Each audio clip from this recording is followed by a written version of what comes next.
சொந்தமா இருந்தா தொந்தரவு பண்ணாம இருக்கு. நீ சொந்தமாக இருக்கணும், ஆனா தொந்தரவு செய்யக்கூடாது. மாமனாக இருக்கணும், சீர் செஞ்சுட்டு போயிட்டே இரு. அத்தைக்காரியா இருக்கணும், மோதிரம் வச்சுட்டு போயிட்டே இரு.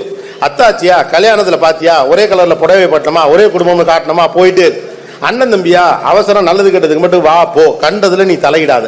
இப்படி ஒரு லிமிட்டேஷன் நம்ம கொண்டு வந்து வச்ச பிறகு சொந்தமாக இருந்ததெல்லாம் தொந்தரவா மாறி போச்சு. ஒரு காலகட்டத்தில் சொந்தத்துக்கு உரிமையும் இருந்துச்சு, பொறுப்பும் இருந்துச்சு. இப்ப சொந்தத்துக்கு பொறுப்பு மட்டும் தான் இருக்கு, உரிமைன்னு ஒண்ணு கிடையவே கிடையாது. யோசிச்சு பாருங்களேன், உங்களுக்கு இருந்த உரிமைகள் உங்கள் பிள்ளைகள் மீது யாருக்கும் இப்போது கிடையாது.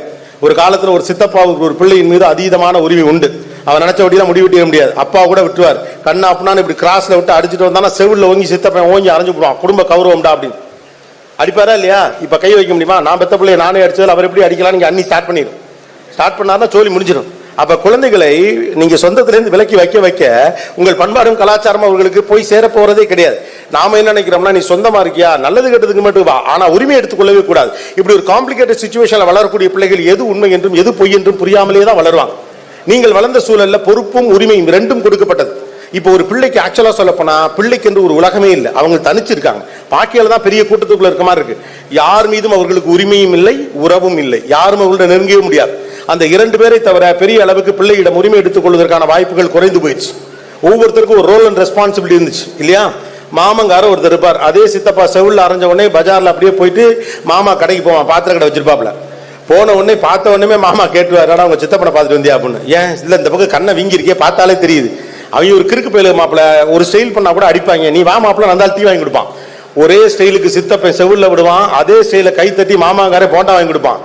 விளையாடுவதற்கு உறவு, கண்டிப்பதற்கு ஒரு உறவு. சித்திக்காரி கண்ட்ரோல் பண்ணுவாங்க, அத்தைக்காரங்க கறி மீன் சமைச்சு போடுவாங்க. கொண்டாடுவதற்கு உறவு, திட்டுவதற்கு ஒரு உறவு, ரகசியத்தை சொல்வதற்கென்று ஒரு உறவு, அவசிய விஷயத்தை மட்டும் பேசுவதற்கென்று ஒரு உறவு, அந்தரங்கத்தை மட்டும் பேசுவதற்கென்று உறவு. இப்ப எல்லா உறவும் ப்ரோ முடிச்சுட்டாங்க. பூரா பையன் இப்ப எல்லாரும் ப்ரோங்கிறான். யாருக்கு என்ன உறவுனே தெரியல. அத்தை மகன் மாமா மகன் அம்புட்டு பேரே அண்ணேங்கிறாங்க. பாக்குற பூரா பையன் அண்ணேங்கிறான், பாக்குறவங்க எல்லாம் தங்கச்சிக்கிறான். Indians are brothers and sisters இப்பதான் ப்ரூவ் ஆகுது.